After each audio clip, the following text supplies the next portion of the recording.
Et salut, alors dans cette vidéo, on va voir comment dessiner le diagramme d'orbital moléculaire, cette fois-ci pour les molécules de type AH2 qui sont linéaires.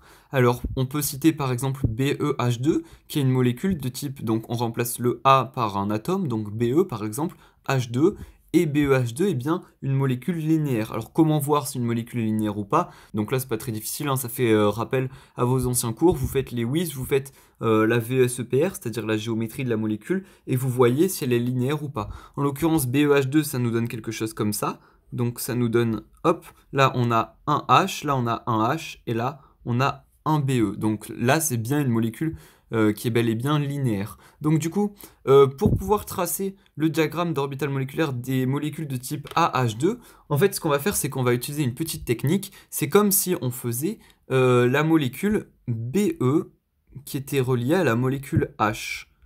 Donc l'atome Be qui était relié à la molécule H2. En fait, c'est comme si on faisait ça. Donc on va d'abord s'intéresser au diagramme d'orbital moléculaire de H2, et ensuite, une fois qu'on l'aura, on pourra le combiner avec Be. Et une fois qu'on aura fait tout ça, eh ben, on pourra tracer le diagramme donc de BeH2. Donc du coup, ce qu'on va faire pour commencer, c'est assez simple, c'est qu'on va faire le diagramme en fait de la molécule H2. Alors bon, là c'est pas très difficile, vous décomposez H2, ça nous fait 1S1 et 1S1 des deux côtés. Du coup, on peut tracer comme ça, donc là c'est H et ça c'est l'autre H, là c'est H2 comme ceci. Du coup, on a une liaison sigma antiliante et une liaison sigma étoile, enfin une liaison ici sigma liante et en haut une liaison sigma étoile antiliante. Et alors si on fait des combinaisons de H, donc ça vous pouvez le retrouver dans la vidéo sur les molécules de type A2, hein, mais en fait, donc pour rappeler très rapidement, H c'est une sphère, donc puisque c'est 1S1 et là c'est 1S1 aussi. Du coup, H plus H, ça fait donc sphère plus sphère, donc ça fait quelque chose comme ceci. Et H moins H, donc 1S1 moins 1S1, ça fait sphère moins sphère, donc c'est-à-dire sphère plus sphère colorée, donc ça nous fait quelque chose comme ça au final. Voilà. Donc du coup, si on regarde uniquement cette partie-là du diagramme, donc qui correspond à la molécule H2, donc du coup, on obtient en fait quelque chose. Oups, on obtient quelque chose comme ça en fait. Donc deux parties sur un diagramme, et ces deux parties, d'un autre côté, on aura ça, et de l'autre côté, on aura cette orbitale-là. Et comment on va appeler ces orbitales? On va les appeler orbitales fragmentées, donc OF de 1, donc celle-ci, et celle-ci, on va l'appeler OF numéro 2. Donc ça, c'est l'orbitale fragmentée 1, et ça, c'est l'orbitale fragmentée 2. Donc orbitale fragmentée, pourquoi? Parce qu'au final, c'est comme si on avait pris BeH2, mais simplement qu'on avait enlevé le Be et qu'on avait juste pris H2 dans un premier temps. Donc on fait les orbitales de H2, ça nous donne donc des orbitales fragmentées en quelque sorte. Et une fois qu'on remettra Be, ça nous remettra des orbitales normales, entre guillemets, hein. Donc du coup, qu'est-ce qu'on va faire maintenant? Alors maintenant, rappelez-vous, pour faire le diagramme, il faut commencer par décomposer. Donc H2, on l'a décomposé en un diagramme, ça nous fait quelque chose comme ça. Be, si je le décompose, ça me donne quoi? Donc ça me donne 1S2, 2S2. Et rappelez-vous ce qu'on avait vu dans la précédente vidéo, on avait vu que si on était sur la deuxième période, donc c'est-à-dire sur le niveau d'énergie numéro 2, on avait aussi 2P0 en quelque sorte, entre guillemets. Du coup, on prend uniquement les électrons de valence, on vire les électrons de cœur, donc on a quelque chose comme ça. Alors 2P0, vous l'écrivez pas, c'est juste pour que vous puissiez bien vous représenter, mais en gros, le 2P, il existe, même si on ne le voit pas. Parce qu'au final, rappelez-vous, couche KLM, ça c'est K, ça c'est L. Donc forcément, si on regarde la couche L, donc il y a aussi en fait l'orbital P qui est dans la même couche que l'orbital S. Bref, du coup, maintenant, ce qu'on va faire, c'est qu'on va faire la symétrie. Donc comme d'habitude, donc symétrie, on va faire un tableau de symétrie. Alors du coup, ce qu'on va mettre dans ce tableau de symétrie, donc je vais un peu descendre, on va utiliser, alors, ce petit changement par rapport à d'habitude, donc là, c'est l'orbital atomique comme d'habitude. Rappelez-vous, normalement, on utilisait donc le plan PXZ, le plan donc PYZ, et petit changement, on va utiliser un troisième plan cette fois, on va utiliser le plan, donc on va appeler P, et du coup, celui qui manque, là on a XZ, YZ, il nous manque du coup XY, comme ceci, voilà. Et maintenant, on va remplir notre tableau. Alors, on avait quoi? On avait donc les molécules de type H2. Donc ça nous donne quoi? Ça nous donne deux orbitales de fragments. Donc tout simplement, au lieu d'écrire 1S1 plus 1S1 et 1S1 moins 1S1, je vais directement écrire OF1 et OF2 dans le tableau. Donc là, on a OF1. Ensuite, on a OF2 comme ceci. Et ensuite, on va avoir Donc pour BE, on aura 2S de BE, ensuite 2PX de BE, ensuite 2PY de BE, et ensuite 2PZ de, donc là j'ai oublié le P, 2PZ de BE, comme ceci. Donc je vais un peu agrandir mon tableau, voilà. Et du coup maintenant, on va s'intéresser à la symétrie. Alors ça, je vais vous montrer après comment le résoudre. Mais déjà, on va commencer peut-être par ce qu'on sait faire. Donc, on sait remplir un tableau de symétrie uniquement quand on a des plans. Alors, pour rappel, S, c'est une sphère, c'est toujours symétrique, donc on peut mettre 1, 1, 1. Ensuite, PX, on regarde la lettre qu'il y a. Là, il y a un X, là, il n'y a pas de X, là, il y a un X, donc ça va faire 1, moins 1, 1. Ensuite, Y, là, il n'y a pas de Y, sinon il n'y a que des Y, donc moins 1 et que des 1. Et ensuite, pour Z, là, il y a un Z, là, il y a un Z, là, il n'y en a pas, donc ça va faire 1, 1 et moins 1. Comme ceci. Donc ça, si vous comprenez pas ou quoi, si vous vous souvenez plus, on l'avait vu dans une des premières vidéos sur les diagrammes d'orbital moléculaire, je crois pour les molécules de type A2.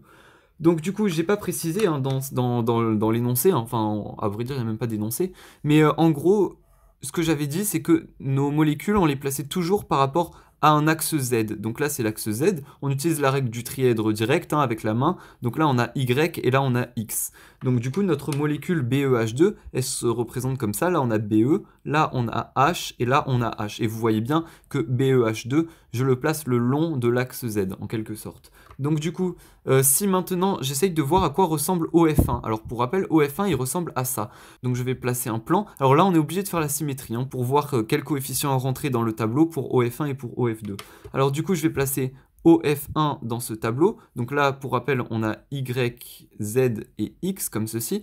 Donc à quoi ça ressemble si je coupe selon le plan XZ? Alors le plan XZ, c'est le plan de la feuille, c'est celui-ci comme ça. Donc si je coupe selon ce plan-là, qu'est-ce que j'obtiens? J'obtiens en fait deux fragments en quelque sorte. Donc une demi-sphère mais qui se ferme vers l'autre côté, vers le fond, liée à une demi-sphère qui se ferme vers le fond. Donc bon, là c'est pas coloré, là c'est pas censé être coloré. Et devant, donc si je coupe, devant j'aurai une demi-sphère mais qui se ferme vers nous, liée à une demi-sphère mais qui se ferme vers nous également. Donc on voit que les deux sont symétriques, rien n'est coloré normalement. Hein. Donc du coup, on peut mettre le coefficient 1, c'est-à-dire que selon le plan XZ, eh ben, on n'a que des symétries. Alors si vous n'avez pas bien compris, je pense qu'avec YZ et XY, vous allez mieux comprendre. Alors OF1, si je le coupe selon le plan YZ, donc selon le plan en quelque sorte du sol, hein, c'est-à-dire le plan, voilà, le plan YZ, c'est celui-ci, comme ceci. Donc là, qu'est-ce qu'on obtient? On obtient une demi-sphère comme ceci, liée à une autre demi-sphère vers ceci, donc en fait le haut, et ensuite le bas en quelque sorte, donc une demi-sphère liée à une autre demi-sphère. Vous voyez, là, j'ai coupé le haut comme ça, donc cette partie c'est celle-là, et la partie en dessous c'est celle-ci. Et donc là, on voit clairement que c'est symétrique selon, donc nous on a coupé selon ce plan-là, donc c'est symétrique. Donc on va mettre un coefficient 1, et ensuite on va faire donc selon le plan XY, donc selon le plan XY c'est quoi? C'est en fait le plan, voilà, qui coupe la feuille en quelque sorte, le plan un peu tranchant, c'est celui-ci comme ceci. Donc au final, qu'est-ce que j'obtiens? J'obtiens une partie comme ça, ensuite mon plan, et ensuite une partie comme ça. Donc on voit également que ici, cette partie-là, elle est symétrique par rapport à cette partie-là. Donc étant donné que OF1 est symétrique en suivant le plan XY, donc je mets un coefficient 1. Voilà, maintenant on va s'intéresser du coup à OF2. Donc peut-être on ira un peu plus vite parce qu'au final je pense que vous avez à peu près compris l'idée générale.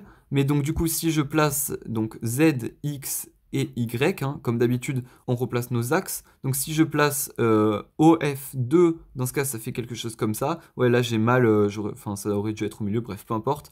Du coup, selon le plan XZ, qu'est-ce que j'obtiens? Alors le plan XZ c'est le plan de la feuille en fait, c'est le plan comme ceci. Donc j'obtiens une partie blanche liée à une partie colorée, mais ça c'est la partie en fait qu'on va trancher en deux selon ce plan-là, et de l'autre côté, j'aurai quoi? J'aurai une partie blanche et une partie colorée, mais sauf que, alors ça, c'est cette sphère-là, elle vient vers nous, et cette sphère-là, elle vient vers nous, et là, donc c'est l'autre moitié, avec la sphère qui part au fond, et là, l'autre moitié de la sphère qui part vers le fond.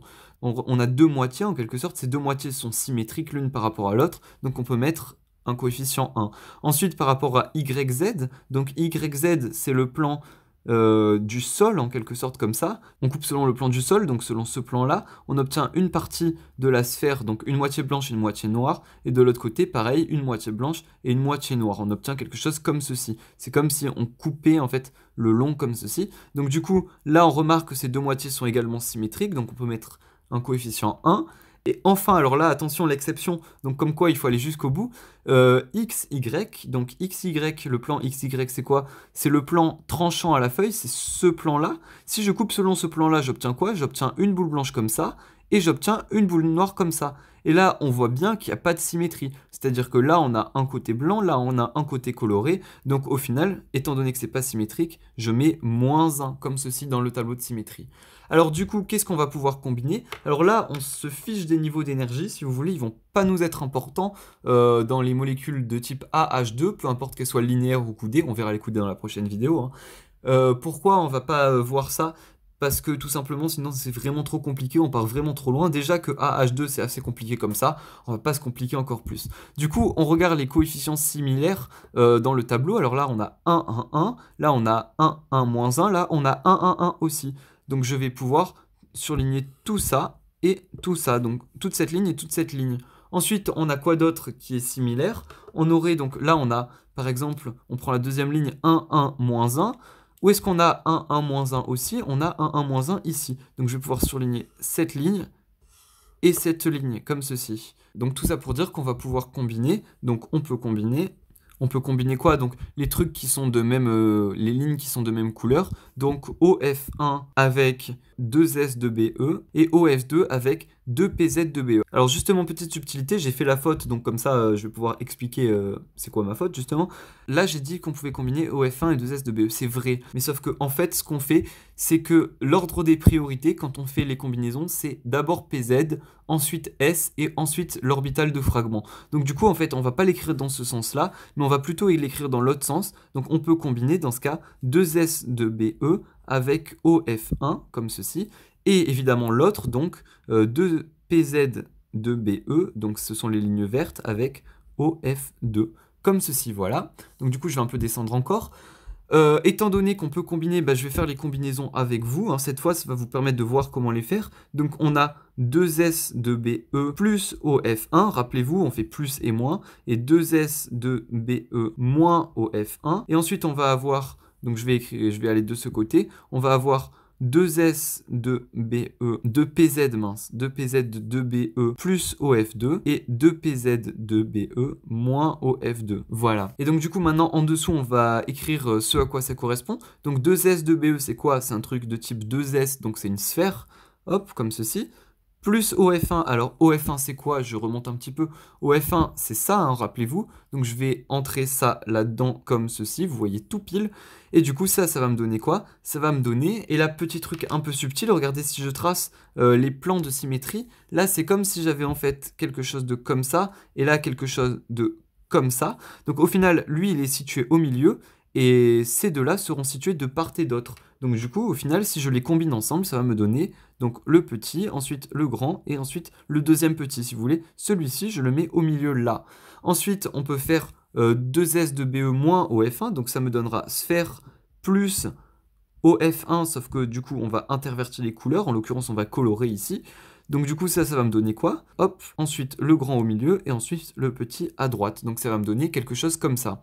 Alors là, on peut d'ores et déjà dire si c'est sigma ou si c'est pi ou quoi. Donc là, on voit des deux côtés, il y a un seul point de contact. Ici, il n'y en a qu'un seul et ici, il n'y en a qu'un seul. Donc c'est une liaison sigma. Et est-ce que c'est liant ou pas? Alors regardez, tout est de la même couleur, donc c'est forcément liant. Ensuite, là, un seul point de contact aussi, donc c'est sigma. Mais par contre, là, on voit que ce n'est pas de la même couleur ici, ici et ici non plus. Donc c'est une sigma étoile anti-liant, comme ceci.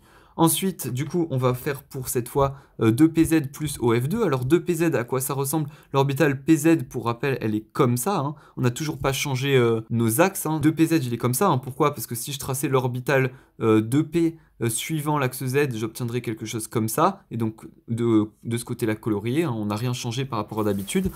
Donc du coup 2PZ plus OF2, et OF2 à quoi il ressemble? Alors je remonte un petit peu. OF2 on a dit que ça ressemblait à ça. Donc du coup je vais simplement recopier le dessin. Donc la boule gauche blanche et l'autre qu'on va colorier. Voilà. Donc ça plus ça me donne quoi? Alors là, regardez, si je retrace les plans un peu comme ici, on a quelque chose donc qui est comme ceci. Et là, on a quelque chose qui est comme ceci. Alors là, on voit que en fait, on va avoir la boule blanche à gauche, la boule colorée à droite, et au milieu, on aura ça. Donc du coup, ça va me donner quelque chose de ce type-là. Donc hop, ensuite hop, et ensuite hop. Et évidemment, je n'oublie pas de colorier. Donc comme ceci ici. Vous remarquez qu'en fait, cette orbitale PZ, elle se met ici, elle se loge au milieu de OF2. Et ensuite, je peux faire la même chose pour 2PZ moins OF2, donc 2PZ moins OF2, donc j'intervertis les couleurs. Donc c'est comme si j'avais 2PZ plus l'inverse de OF2 au final. Et donc ça va me donner quoi? Bah pareil, d'abord je mets mon PZ, et de part et d'autre, donc là on a la boule colorée, et là on a la boule blanche de l'autre côté. Alors du coup, là, c'est une liaison quoi? Alors là, on remarque qu'on a un seul point de contact, donc c'est une liaison sigma. Mais à ces points de contact, là, les deux couleurs sont différentes, et là, les deux couleurs sont différentes. Donc c'est une liaison sigma étoile antiliante. Et là, on a quoi? On a un seul point de contact ici, un seul point de contact ici. Là, on a même couleur et la même couleur, donc c'est une sigma liante, comme ceci. Et du coup, ce que je vais faire, c'est que pour bien les différencier, celle-ci, je vais l'appeler 1 sigma liante et 1 sigma étoile antiliante, et celle-ci, 2 sigma étoile antiliante et 2 sigma liante. Alors après, peu importe, hein, ces chiffres sont arbitraires, c'est juste pour distinguer ces deux-là de ces deux-là, comme ceci. Donc maintenant, je vous propose qu'on passe au diagramme. Alors, c'est pas très difficile en soi. Regardez, je vais un peu remonter encore. Donc, faisons le diagramme. Donc, premièrement, on trace le niveau d'énergie, donc l'énergie qui est exprimée en électronvolts, comme d'habitude. Évidemment, on va tracer donc nos valeurs de l'énergie. Alors, étant donné qu'on n'a pas de valeur, je vais vous les donner les valeurs comme ça. Alors, en fait, ce qu'on va dire, c'est que l'énergie de H2, donc elle de S de H2, elle est bien plus petite que l'énergie de S de BE, et elle est bien plus petite que l'énergie de P de BE, comme ceci, de l'orbital P de BE. Comme ça, on va pouvoir les poser. Donc du coup, l'énergie de S de H2, alors normalement, ce sera toujours comme ça, hein. Là, c'est quand même quelque chose de cohérent par rapport à la réalité. Donc du coup, l'énergie de l'orbital S de H2, elle est bien plus petite, donc on la pose là, par exemple. Donc là, c'est l'énergie de l'orbital S de H2. Voilà. Ensuite, l'énergie de l'orbital S de BE, elle est un peu plus haute, donc on la met plus haute. E de l'orbital S de BE. Et enfin, l'énergie de l'orbital P de BE, comme ceci. Voilà, donc j'ai tout posé ici. Alors évidemment, là, ces valeurs sont arbitraires, mais c'est quand même cohérent par rapport à la réalité. Et nous, je vous rappelle qu'on veut un diagramme qualitatif et pas quantitatif, hein. C'est-à-dire que les quantités, on s'en fiche, peu importe la différence qu'il y a entre là et là, et peu importe qu'il y a la différence qu'il y a entre là et là, c'est pas très important. Il faut juste qu'on représente bien les choses, c'est-à-dire que l'énergie de S de H2, elle est quand même en dessous de l'énergie de S de BE, pour rester cohérent en fait avec la réalité. Donc du coup, maintenant, ce qu'on va faire, c'est qu'on va enfin passer à notre diagramme. Alors pour rappel, on avait dit que on voulait tracer le diagramme de BEH2. Nous, on disait que c'était comme finalement BE et H2. Alors du coup, ce que je vais faire, c'est que ici, là, on va placer donc BE, et là, on va placer H2, comme ceci. Et maintenant, on n'a plus qu'à déposer les orbitales. Alors, on a l'orbital S de H2, donc c'est-à-dire OF1 et OF2 en soi, hein. Donc on avait, pour rappel, hein, H2, on avait dit que ça formait OF1 et OF2 comme ceci, rappelez-vous, hein, de ce diagramme-là. Donc du coup, je vais mettre ça ici au niveau de l'énergie de S de H2, et du coup, je vais simplement redessiner. Donc on avait ça et ça comme ceci, voilà. Ensuite, qu'est-ce qu'on a? On a l'énergie de S de BE. Alors l'énergie de S de BE, je peux la dessiner directement comme ceci. Et l'énergie de P de BE, donc au-dessus de BE. Alors pour rappel, hein, c'est Px, Py, Pz. Donc Px, Py et Pz, comme ceci. Et je vais faire évidemment les petits dessins. Là, on a Pz, là, on a Px, et là, on a Py, comme ceci, voilà. Et évidemment, pour S, on va faire une petite sphère comme ceci. Pourquoi? Parce que l'orbital S est toujours de forme sphérique. Alors maintenant, qu'est-ce qu'on a dit qu'on combinait? Alors on remonte un peu pour voir notre tableau de symétrie. On a dit qu'on combinait ça, ça, ça et ça.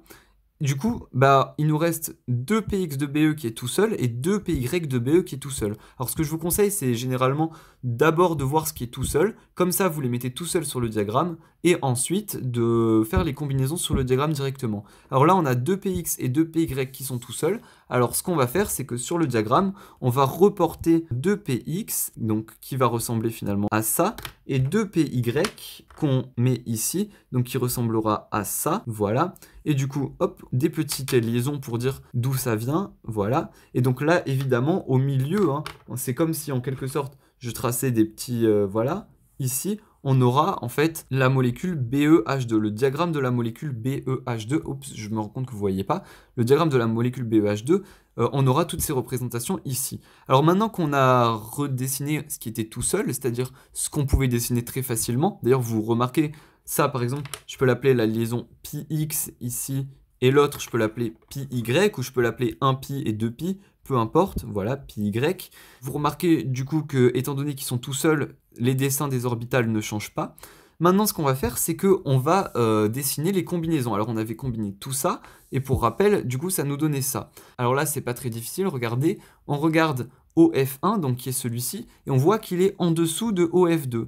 Donc, étant donné qu'on a fait des combinaisons entre OF1 et 2S de BE. Alors là, on a 2S de BE, là, on a OF1. Donc simplement, je vais dessiner les orbitales. Donc là, on avait trouvé que ça faisait une sigma liante et une sigma étoile antiliante. Donc par exemple, je peux mettre ma sigma liante en dessous et ma sigma étoile antiliante au-dessus. Et du coup, hop, je les trace. Alors petite remarque, sigma liante et sigma étoile antiliante, encore une fois, elles incluent en quelque sorte les liaisons pi, c'est-à-dire que les liaisons pi, elles seront dans les liaisons sigma. Donc là, j'ai un sigma liante, et là, j'ai un sigma étoile antiliante. Et évidemment, je vais refaire leur dessin. Donc la liante, on a quelque chose comme ceci, hop, hop. D'ailleurs, on remarque qu'on voit même plus notre BeH2. Et tout en haut, qu'est-ce que j'ai? Ben, je redessine ce dessin-là. Donc j'ai quelque chose comme ça, voilà. Donc maintenant, j'ai fait le dessin, je les ai nommés. Il me manque quoi? Il me manque cette combinaison-là qu'on n'a pas encore représentée. Alors là, on fait une combinaison avec OF2. Donc là, on avait, pour rappel, hein, OF1 et là, on avait OF2 juste au-dessus. Regardez, OF1, il est plus bas que OF2. Et donc là, on va un peu essayer de remarquer des trucs. Donc là, on combine OF2 avec 2PZ. Donc on combine ça et ça. Et là, qu'est-ce qu'on remarque? On remarque que le niveau d'énergie de PZ, il est au-dessus de celui de S. Et que celui de OF2, donc qu'on va combiner, il est au-dessus de celui de OF1.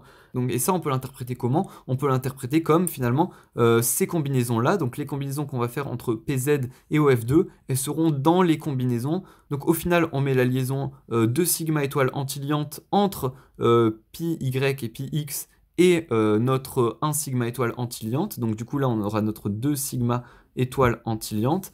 Et la deuxième, on va la mettre au-dessus de 1 sigma liante. Donc là, on aura 2 sigma étoiles antiliantes, comme ceci. Ensuite, donc évidemment, on relie comme d'habitude. Hop, voilà, voilà. Donc moi, je vous conseille, plutôt qu'au lieu de faire toutes ces... Enfin, de vous remarquer tout ça et tout, ce que vous faites, c'est que vous apprenez à peu près la forme du diagramme, hein. Voilà, donc au final, on a fini. J'ai peut-être oublié quand même de faire le dessin. Alors pour 2 sigma... Donc là, c'était 2 sigma liantes, hein, je me suis trompé. Donc du coup, pour 2 sigma étoiles liantes, qu'est-ce qu'on a? On avait une petite boule noire. Ensuite, on avait PZ, donc là, je colorie aussi. Et là, on avait une boule blanche. Donc j'ai simplement recopié ce dessin ici. Et là, je recopie ce dessin, donc ici, qui correspond à 2 sigma étoiles antiliantes. Donc on a ceci. Et ensuite, là, une boule blanche et là, une boule coloriée. Voilà. Donc j'espère que maintenant vous saurez refaire ce diagramme. Au final, c'est quand même assez long, hein, de faire ce diagramme pour la molécule donc de type AH2 linéaire, donc en l'occurrence ici BeH2, mais peu importe la molécule linéaire que vous aurez, du moment qu'elle sera du type AH2, finalement vous obtiendrez un diagramme comme celui-ci, voilà. Donc j'espère que cette vidéo vous aura bien aidé. Si c'est le cas, n'hésitez pas à l'aimer. Et on se retrouve nous dans la prochaine vidéo, dans la toute dernière vidéo sur ces diagrammes là qui sont assez compliqués à prendre en main. On parlera du coup des diagrammes de type AH2, cette fois qui seront coudés. Du coup, à tout de suite.